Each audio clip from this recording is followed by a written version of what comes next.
Hi, I'm Robin McKendrick. I grew up in Colton Mains. My family moved there in 1954, and as a child I actually saw Firhill being built.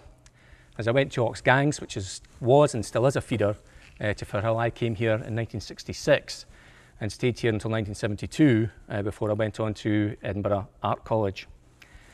Others who appear in this DVD have mentioned those early years of Firhill. And now in the early days, it wasn't a high school. In fact, it didn't even offer hires at the time I came here. And I'm very grateful, like many others, to Bert Mackay, who was the first head of Firhill, for the action he took in conjunction with Edinburgh Council, or the old corporation at the time, that turned Firhill in from a school where, when it originally opened, you came for 3 years, into first of all a school where you could do your O grades, which is now the standard grade, but eventually into, in 1972, so you could do your hires here. And I'm glad that I was one of those who could take the opportunity that was presented to me, like a few others. And as Grant Wood says, it was a trickle at first, but as Firhill has built itself up over years and years with a lot of hard work, both on behalf of the pupils who have come here and on behalf of the teachers, Firhill is now a highly successful school. Now, I was fortunate to be speaking at an event last year when the then headmaster of Firhill came up and said, "It's the 50th anniversary next year, would you like to come back and say a few words at the prize giving at the end of the year?" Of course, people that know me would know that I'd never turned down an opportunity to speak at any event, so I said yes, that I would.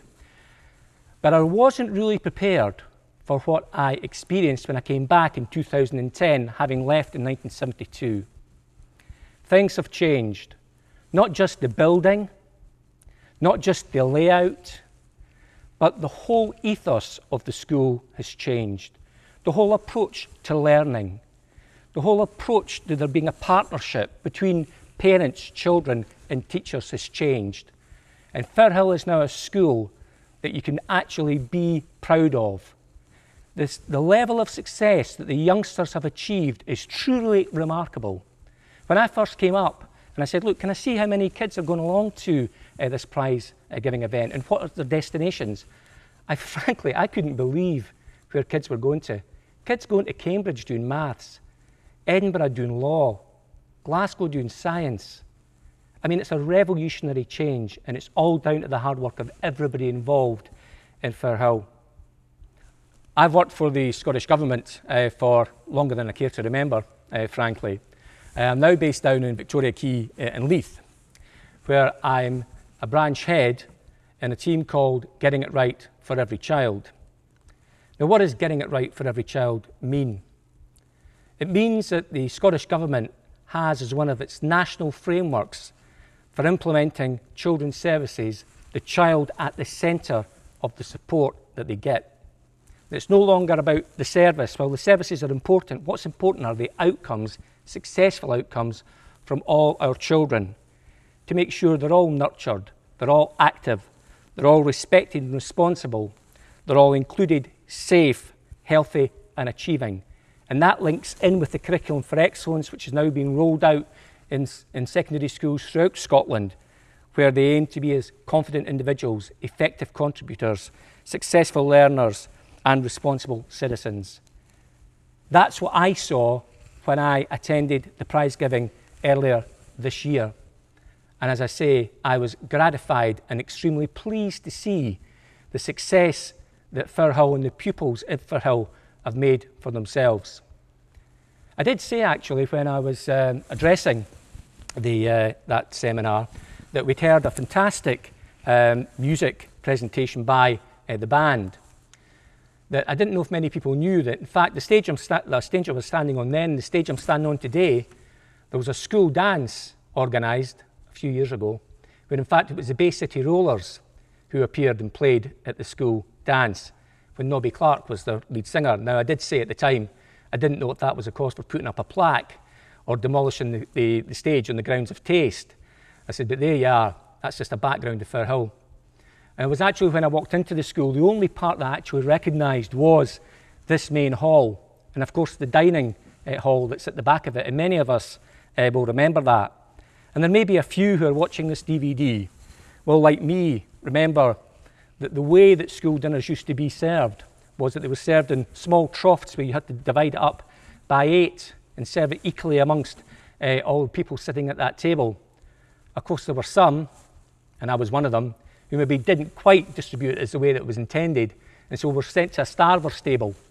And I always remember when you used to have seconds of, who remembers that disgusting custard we used to have that we all over the years began to love? And they came out with, who wants seconds? Oh, me, me, me, me. And of course, the starver's table didn't used to get any. Well, at least we used to get some if there was some left right at the end. But that's just one memory of Firhill. Of course, there's many memories. You found elsewhere in the DVD of an unfortunate young chap who came along and got his pencil squashed on the first day. I remember when I came here and I went to prep before I went into first year, that the initiation ceremony was getting dumped in the biology pond just at the entrance there. And many of us, of course, have ended up in that biology pond. And of course, if your route home took you past down Oxgangs Road North and over the bridge, over the burn, sometimes you ended up in the burn on the way home. But hey, that's part of growing up, isn't it? And you look back now, although you weren't very happy when you used to go home and you were soaking, and your parents used to ask you how you got wet. Well, how do you think I got wet? It was raining when I came home. Of course, I got dumped in the burn. But of course, that's all part of growing up. It's all part of the experience. It's all part of the learning that takes place. Because learning isn't just, of course, what you learn in school. Learning is what you learn in your life. And as I was saying at the ceremony earlier this year, what we've all got to become accustomed to is change. And I was trying to tell the youngsters that change is not something to be frightened of. Yes, change can be challenging, but it's how we react to that change that makes us the people that we are. And I'm sure that the way that Firhill's operating now, that the people, the youngsters who will come here in the years to come, are having the best start they possibly can to their lives. In conclusion, can I say on behalf of all of us, happy birthday, Firhill. And I hope you have the next 50 years as successful as the last 50 have been. Thank you.